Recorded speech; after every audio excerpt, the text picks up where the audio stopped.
ناظرین افضل مجوکا نے فوری طور پر عمران خان کی اپیلیں منظور کرتے ہوئے باعزت بری کر کے فوری رہا کرنے کا حکم دیا اور خاور مانکا کی مستقل دی۔ اس پر مسلم لیگ کے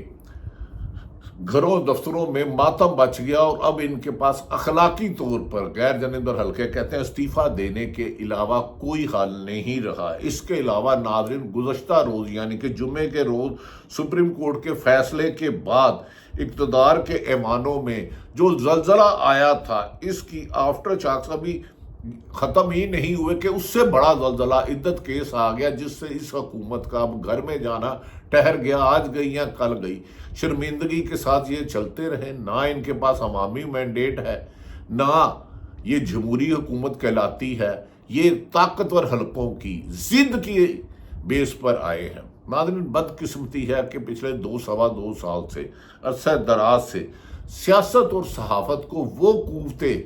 چلانا چاہتی ہیں جن کا سیاست اور صحافت سے دور کا واسطہ نہیں۔ اس میں صحافیوں پر جو ظلم ڈھائے گئے، عمران خان سے لے کے پی ٹی آئی کے عام کارکن خواتین پر جو ظلم ڈھائے گئے، اس پر کئی کتابیں لکھی جائیں گی اور اصل ذمہ داروں کے خلاف آئندہ 3 ماہ میں بازی الٹنے والی ہے۔ اور ہر ظلم کرنے والا افسر خصوصاً پنجاب میں ان افسروں کو صوبہ بدر کرنے، اگر الیکشن نئے ہوتے ہیں تو ان افسروں کو صوبہ بدر کیا جائے گا۔ اور کچھ افسران کے پاس ذمہ دار ذرائع کا دعویٰ ہے، اگر غیر جانبدار نگران حکومت بنائی جاتی ہے الیکشن کرانے کے لیے تو ان پر انہی مقدمات میں انہیں چلان کیا جائے گا تاکہ آئندہ کوئی غلامی میں آ کر آئین اور جھوٹے مقدمات درج نہ کرے۔ ناظرین ابھی اس مقدمے کے after shocks P T I کو ملنے کے نہیں ہوئے تھے کہ اچانک عدت کیس میں عمران خان کو باعزت کر دیا گیا اور اس کے بعد حکومت کی کہانی ٹائم فش۔ اصولی طور پر اگر عزت نام کی تھوڑی سی چیز ہے، چوری کا منڈیٹ پکڑا گیا، جھوٹے مقدمات کی ہو گئی، اب انہیں فوری طور پر ریزائن دے دینا چاہیے۔ کہا جا رہا ہے کہ مسلم لیگ نون نے، پیپلز پارٹی نے ان کا نہ ساتھ دینے کا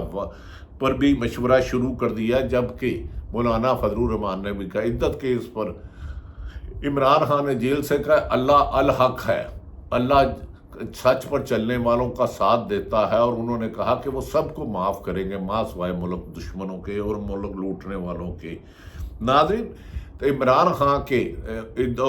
مخصوص رشتے ملنے اور عدت کیس میں عمران خان کے بری ہونے کے بعد اس فیصلے کے بعد اسلام آباد میں 3 بڑے استعفوں کی باز گشت ہو رہی ہے۔ یاد رہیں کہ وہ استعفے، ان میں سے ایک استعفیٰ وہ ہے جو کہ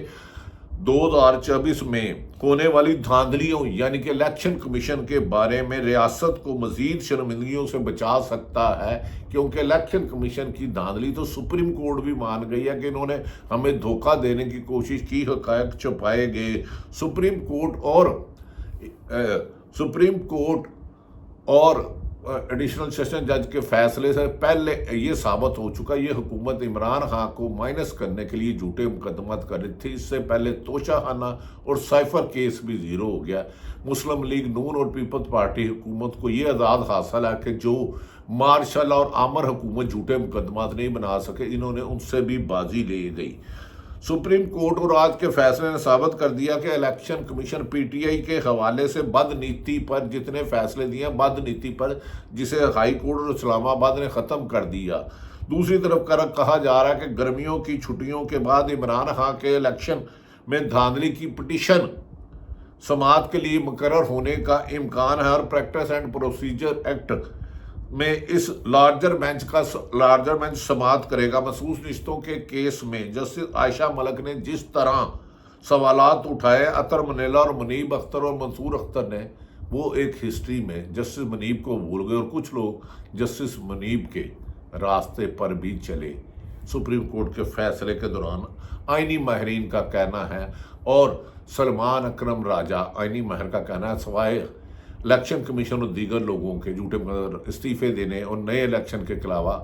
بانی پی ٹی آئی کہہ رہے ہیں کوئی آئینی حل نہیں ہے۔ عطر منیلا، عائشہ ملک نے جس طرح سوالات اٹھائے، وہ سوالات مزید شدت کے ساتھ دوبارہ الیکشن کمیشن اور فارم 47 سے جعل سازی سے آنے والوں کے بارے میں سامنے آئیں گے۔ اس سے بہتر نہیں کہ چیف الیکشن کمشنر اور ان پر دباؤ ڈالنے والی حکومت کمشنر اس ساری بدنامی سے بچنے کے لیے فوری طور پر بچنے کے لیے بندوبست کرے اور اپنے عہدے سے الگ ہو جائے تاکہ آئندہ صاف شفاف الیکشن ہو اور ملک کو ترقی کے راستے پہ ڈالا جائے۔ امریکن کانگریس پہلے ہی پاکستان کے انتخابات کے خلاف قرارداد منظور کر چکی ہے اور ایک اور خطرناک صورتحال مزید ناظرین پیش آنے والی ہے۔ ایک اور خطرناک صورت مزید پیش آنے کا امکان ہے، وہ یورپی یونین کے مبصر مشن کی رپورٹ کی صورت میں سامنے آئے گی۔ آپ کو یاد ہوگا کہ مبصرین مشن نے بھی انتخابات کا جائزہ لیا تھا اور اس کی رپورٹ ابھی تک سامنے نہیں آئی، لیکن اب کہا جا رہا ہے کہ امریکی کانگریس کی طرز پر یورپی یونین میں قرارداد پیش کیے جانے کا امکان ہے اور یہ قرارداد بھی منظور ہوگی تو پاکستان کی عالمی سطح پر مزید جگ ہسائی اور موجودہ حکومت اور ان کے لانے والے جگ ہسائی کا باعث بنیں گے۔ دوسری جانب سپریم کورٹ کے فیصلے اور موجودہ فیصلے نے پارلیمنٹ کے اندر اور باہر اپوزیشن جماعتوں کو مزید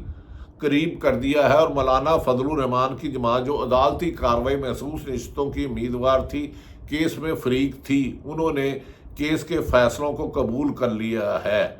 اور کہا جا رہا ہے کہ اب حکومتی اتحاد بھی ایک دوسرے کو چھوڑ سکتے ہیں، اپنا راستہ الگ کر سکتے ہیں۔ اقتدار کے لیے آئے تھے، اب اقتدار کی کشتی تو ڈوبنے والی ہے اور عمران خان کی فتح کا سورج کی امیدیں کرنیں پھوٹنے والی ہیں۔ ناظرین، جماعت اسلامی نے ایک قدم آگے بڑھاتے ہوئے چیف الیکشن کمیشن نے استعفے کا مطالبہ بھی کر دیا ہے۔ محرم الحرام کے بعد پی ٹی آئی کی تمام اپوزیشن جماعتوں کی اے پی سی نمائندوں کو ایک جمع کر لیتی ہے تو اس کی بڑی تحریک کا نقطہ آغاز ہوگا جو موجودہ حکومت کو بہا کے لے جائے گا۔ محسوس نشستوں کے لیے کسی کے فیصلے نے بھی ایک ہفتے تک کوئی کیس نہیں سننے کا فیصلہ کیا۔ محترم چیف جسٹس صاحب نے سپریم کورٹ کے روسٹر کے مطابق چیف جسٹس فائز عیسیٰ ایک ہفتے تک چیمبر ورک کریں گے اور وہ چیف جسٹس جنہیں پریکٹس اینڈ پروسیجر ایکٹ میں سپریم کورٹ کے جج کی اکثریت کی حمایت حاصل تھی، مبینہ ایکسٹینشن کے چکر میں وہ بادی النظر میں یہ حمایت بھی کھو چکے ہیں اور بظاہر اس حکومت پر دباؤ ڈالنے والے کوئی شکست ہوئی ہے۔ موجودہ نون لیگ کو شکست فاش ہوئی ہے، ایم کیو ایم کو چوری کا منڈیٹ لینے پر ہوئی ہے اور پیپلز پارٹی کو ہوئی ہے۔ یہ جمہوریت کے دشمن کہلاتے ہیں جنہوں نے عوام کے ووٹ پر فارم 45 سے چھاپا مارا۔ دوسری طرف کہا جا رہا ہے کہ لاہور میں پنجاب کی شخصیت مریم نواز اور دیگر لوگوں کے فارم 45 کے ریکارڈ منگائے جانے کا امکان ہے۔ اگر یہ آتا ہے تو مریم نواز کی سیٹ بھی خطرے میں پڑ جائے گی۔ بعض لوگ کہتے ہیں کہ وہ بھی الیکشن ہار چکی ہیں مبینہ طور پر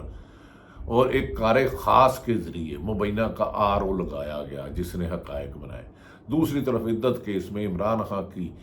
ضمانت اور باعزت بری کرنے سے حکومت کو چلو بھر پانی میں جنہوں نے ظلم کیا انہیں ڈوب مر جانا چاہیے۔ ناظرین، عمران خان ٹھیک کہتے ہیں، اللہ الحق ہے۔ سچ کے راستے پہ چلنے پہ مشکلات تو آتی ہیں لیکن فتح سچ کے چلنے والوں پر ہوتی ہے اور سازشی عناصر منہ کی کھاتے ہیں۔ ہمیں چاہیے کہ ہمارے اداروں کو ملکی مفاد میں کام کرے، نہ یہ کہ اپنی نا اور ضد اور حکومت کی غلامی کے لیے آئین اور قانون توڑتے جائیں۔ عمران خان کو 2 بڑے مقدمات میں بری ہونا یہ ثابت ہے کہ عمران خان نے انتقامی کارروائیوں کا ڈٹ کے مقابلہ کیا، جھکا نہیں، بکا نہیں، پیچھے نہیں ہٹا اور جس کی وجہ سے 14-24 کروڑ عوام نے ان کا ساتھ دیا۔ اللہ پاکستان کا حامی و ناصر ہو۔ پاکستان زندہ باد۔